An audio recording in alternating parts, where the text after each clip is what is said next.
Hi, my name is Father Mike Schmitz. I'm a priest at the Diocese of Duluth in Minnesota, and this is what Lent looks like up here in the northern part of the country and in Canada. It's just this winter wonderland. Today we hear all about what Jesus does. He goes into the wilderness, and we know what he does. He fasts and he prays and he does battle with the devil, with Satan.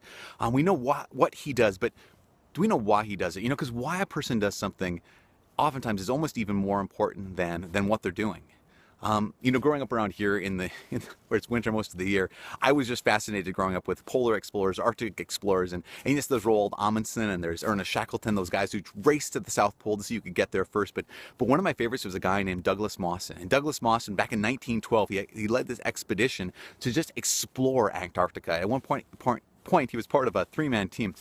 The first man died, the second man then tragically died, and Mawson had to walk by himself in the middle of Antarctica, over 100 miles by himself. I mean, he was so depleted of nourishment and food. Sorry about this, but his skin was falling off of his legs.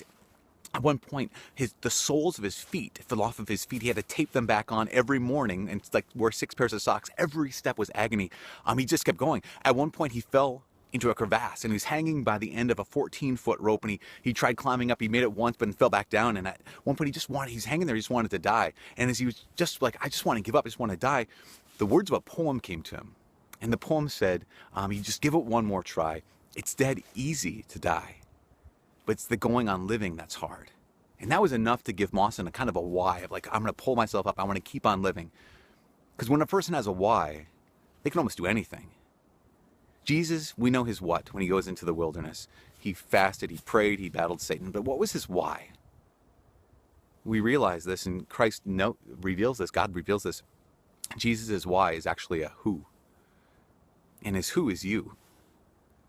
That Jesus goes into the wilderness, and he fasts, and he prays, and he battles Satan, but he does it. The why is a person, it's you. So as you go into Lent, you probably figured out what you're going to do already. You're going to give this up. You're going to start doing that. That's awesome. That's wonderful. But do you have a why? And is your why like Jesus' why? Is your why not just motivation, not just a reason, but is it a person? Is it a who? Is the reason why you're going to enter into this Lent with everything you got because of the person Jesus Christ who went into the wilderness with everything that he had?